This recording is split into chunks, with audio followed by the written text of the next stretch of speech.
علماء اس پر میں 20 علماء آپ کو گواہ بتا سکتا ہوں کہ ہم لوگ ایک جگہ تھے تو انہوں نے ایک بزرگ کا نام لیا، ساتھیوں نے، تبلیغ والے ساتھیوں نے کہا کہ یہ مر گیا تھا، اور پھر السلام علیکم ورحمۃ اللہ وبرکاتہ۔ امید ہے کہ سب دوست خیریت سے ہوں گے۔ مولانا منظور محگل صاحب کی بیان کو سماعت فرمائیں۔ تم لالی ہے، بڑے علماء بیٹھے ہوئے تھے، بہت سے لوگ، ہم لوگ سمجھے، بزرگ مر گیا پھر بچ گیا، پھر دوسری تیسری مرتبہ جب مر گیا تو فرشتوں نے پوچھا کہ من ربک کا، من نبیوں کا، ما دینوں کا، تو اس نے پوچھا اس بزرگ نے کہ تم جو ہے نا یہ کون سی جگہ میں مجھے لائے ہو، پہلے یہ بتاؤ کہ یہ گئے کون سی جگہ؟ انہوں نے کہا یہ جنت البقیع ہے، یہ جنت البقیع ہے۔ تو کہا کہ کیا مولانا الیاس کاندیلوی اور حضرت جی مولانا یوسف کاندیلوی وہ یہاں دفن ہے؟ کہا نہیں یہاں دفن۔ کہا وہ کہاں دفن ہے؟ انہوں نے کہا کہ وہ نظام الدین میں دفن ہے۔ تو کہا یا مجھے نظام الدین لے جاؤ یا ان کو لے کر کے آ جاؤ، اس سے پہلے کوئی بات نہیں ہوگی آپ سے۔ بولو آیا سمجھ میں کیا ہوگی؟ یہ کون سی جگہ ہے؟ کہا جنت البقیع ہے، سمجھے؟ اور وہ لم یبج، سارے ایسے بیٹھے ہو کہ اللہ اللہ اکبر، زندہ ہو گیا وہ زندہ ہو گیا جی، تیسری مرتبہ زندہ ہو گیا۔ آیا سمجھ؟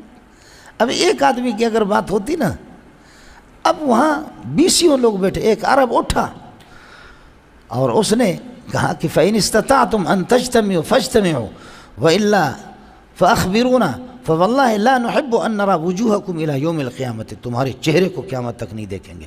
یمنی تھا، یہ سانحہ بھی پیش آیا، سمجھے؟ اللہ کی بندو ان باتوں کی ضرورت کیا ہے، سمجھے؟ بس وہ کہتے ہیں کہ جی کون سی جگہ ہے؟ کہتے جنت البقیع ہے۔ کہا حضرت جی الیاس کاندیلوی یہاں دفن ہے؟ کہا نہیں۔ یوسف کاندیلوی؟ کہا ادھر نہیں دفن۔ تو کہا وہ کہاں؟ کہا نظام الدین میں۔ تو کہا مجھے یا نظام الدین لے جاؤ یا ان کو ادھر لے کر۔ ہے تو جنت البقیع میں رہنا نہیں چاہتا تو پھر بھی وہ ہمارا امیر بنے گا کہ جو جنت البقیع میں رہنا نہیں چاہتا اور نظام الدین میں جانا چاہتا ہے، نظام الدین دلی میں جانا۔ تم بزرگوں کو خود بدنام کرتے ہو، اکابرین کو اس طرح رسوا کر کے، غلط سلط بنا کر کے، سمجھے؟ تو فرشتے حیران ہو گئے کہ کیا کرے، یہاں سے لے جائیں ان کو یا ان کو ادھر لے کر۔ آخر کار اللہ نے فرمایا ان کو چھوڑو، اس لیے وہ دوبارہ 6 بار زندہ ہو گئے، سمجھ شریف میں ہے۔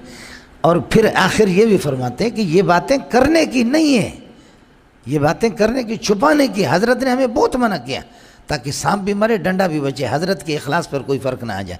حضرت نے بہت منع کیا لیکن پھر بھی ہم بتا رہے ہیں، سمجھے؟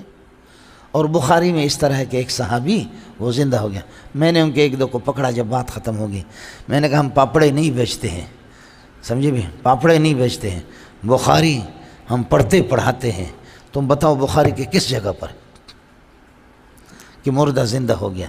وہ صحابی بے ہوش ہو گیا تھا، مرا نہیں تھا، بے ہوش ہو گیا تھا۔ اس کی ہمشیرہ رو رہی تھی، ہمشیرے نے کہا کہ واہ جبالا، اے پہاڑ، واہ سیدہ، اے ہمارے سردار، واہ ماوا، واہ ملجاہو، اے ہمارا ٹھکانہ، اے ہمارا سہارا، اے ہمارا پہاڑ۔